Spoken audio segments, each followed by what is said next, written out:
हरिओम दोस्तों, मैं हूं रोहित और आप सुन रहे हैं ऑडियो गाथा, जहां कहानियों के परे की बातें होती हैं। आज मेरे साथ हैं यूटो आराशी, जो एनिमे की रहस्यमयी दुनिया में गहरी रिसर्च करते हैं। आज हम जुजुत्सु काइसन के उन पहलुओं को जानेंगे जिन्हें शायद ही किसी ने गहराई से समझा हो। यूटो, सबसे पहले हमें बताइए, जुजुत्सु काइसन को आप एक साधारण एनिमे क्यों नहीं मानते? रोहित, जुजुत्सु काइसन सिर्फ एंटरटेनमेंट नहीं है, ये एक गहरी चेतावनी है जो समाज, श्राप और अस्तित्व की सीमाओं को छूती है। इसमें जो डार्कनेस है वो फैंटेसी नहीं बल्कि इंसानी साइक की सच्चाई दिखाती है। एनिमे में जो सिंबोलिज्म्स और फिलोसॉफिकल अंडरटोन्स हैं वे इसे एक बिल्कुल अलग स्तर पर ले जाते हैं। काफी इंट्रीगिंग पॉइंट है यूटो। दर्शकों को शायद लगता है कि ये बस एक्शन और हॉरर है, पर असल में इसमें लेयर्ड मैसेजिंग है। क्या आपको लगता है कि ये सीरीज वास्तव में दर्शकों की सोच बदल सकती है? बिल्कुल रोहित, जुजुत्सु काइसन हर कैरेक्टर के जरिए एग्जिस्टेंशियल सवाल उठाता है, जैसे क्या इंसान अपने कर्ज से मुक्त हो सकता है या नहीं। इसकी स्टोरी टेलिंग और सिंबोलिज्म ने ग्लोबल ऑडियंस को कंपेल किया है कि वे अपने बिलीफ सिस्टम्स पर दोबारा सोचें। यूटो, रायमन सुकुना को सब द किंग ऑफ कर्सेस के नाम से जानते हैं, लेकिन उसकी असली पहचान क्या है? क्या सुकुना जन्म से ही दैत्य था या उसके पीछे कुछ और कहानी छुपी है? सुकुना को अक्सर शैतान समझा जाता है, लेकिन असल में वो कभी एक इंसान था जिसे डिवाइन मॉन्स्टर कहा गया। उसकी उत्पत्ति दो जुड़वा भाइयों के रूप में हुई थी और उसके पास इतनी गहरी नॉलेज और पावर थी कि समाज ने उसे स्वीकारने की बजाय श्रापित कर दिया। तो क्या यह कहना सही होगा कि सुकुना सिस्टम की उपज है? उसे समाज ने उसकी शक्ति की वजह से रिजेक्ट किया और वही उसके कर्स बनने का कारण बना? बिल्कुल रोहित, सुकुना को सिस्टम ने ही मॉन्स्टर बनाया। उसकी अस्वीकृति ने उसे खुद में सिमटने और अपनी शक्ति को कर्स में बदलने पर मजबूर किया। ये हमें ये सोचने पर विवश करता है कि क्या हर राक्षस सच में बुरा होता है या सोसाइटी ही उन्हें राक्षस बना देती है। केंजाकू की बात करें तो लोग उसे एक विलन मानते हैं, लेकिन उसकी असली मंशा क्या थी? क्या वो सच में गोजो को हराना चाहता था या उसके इरादे कहीं ज्यादा गहरे थे? केंजाकू एक बॉडी हॉपर है जो सदियों से कॉन्शियसनेस बदलता आ रहा है, लेकिन उसका अंतिम लक्ष्य केवल किसी सोर्सरर को हराना नहीं था। वो मानव जाति की एवोल्यूशन देखना चाहता था कि इंसान श्राप और दर्द के जरिए खुद को ट्रांसेंड कर सके। यानी केंजाकू की नजर में कर्स्ड एनर्जी केवल एक वेपन नहीं थी बल्कि इंसान के विकास का जरिया थी। क्या वो सच में बिलीव करता था कि सफरिंग से ही एवोल्यूशन संभव है? बिल्कुल रोहित, केंजाकू के लिए सफरिंग एक कैटलिस्ट है। वो चाहता था कि इंसान अपने कर्ज का सामना करे और उससे आगे बढ़े।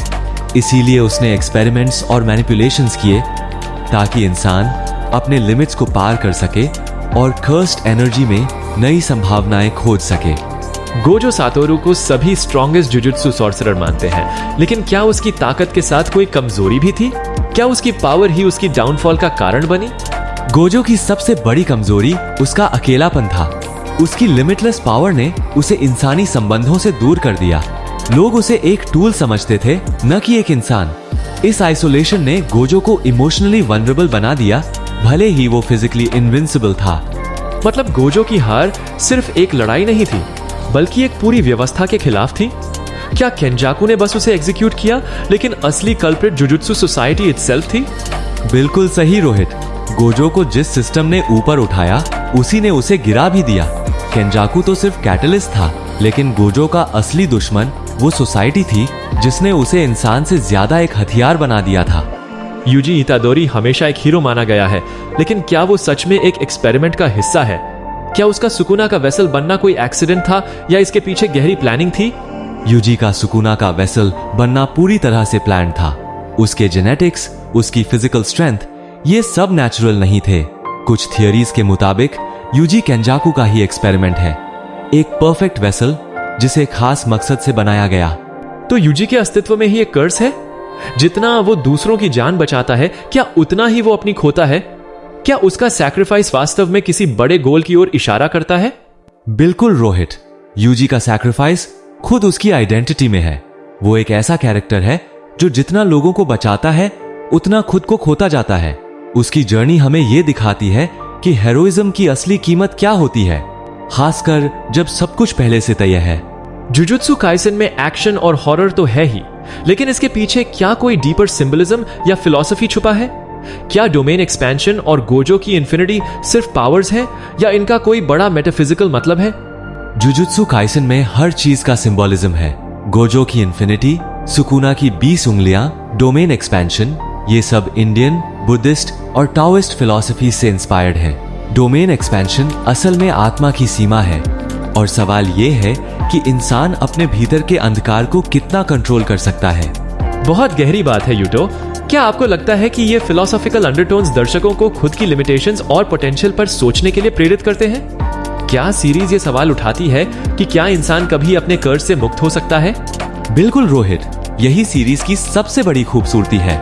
जुजुत्सु काइसन दिखाता है कि दुनिया खुद श्रापित है और इंसान को अपने कर्ज को पहचानना और ट्रांसेंड करना ही अल्टीमेट गोल है।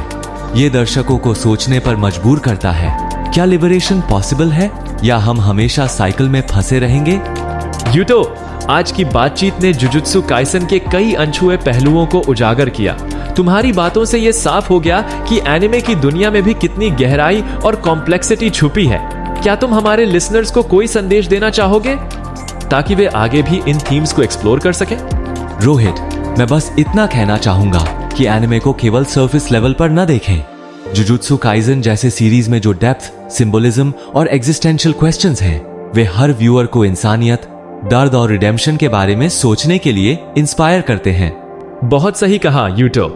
दोस्तों, अगर आप चाहते हैं कि ऐसे ही डीप, रॉ और ट्रूथ रिवीलिंग पॉडकास्ट्स आते रहें तो ऑडियो गैथा चैनल को सब्सक्राइब करना न भूलें और कमेंट्स में लिखना सुकुना इज वॉचिंग अगर आपने पॉडकास्ट पूरा सुना है। हरिओम। और याद रखो, जो दिखता है वो हमेशा सच नहीं होता। शुक्रिया रोहित और सभी लिसनर्स का। आशा है कि आज की बातचीत ने आपके सोचने के नजरिए को थोड़ा और व्यापक बना दिया होगा। फिर मिलेंगे एक और रहस्यमयी चर्चा के साथ।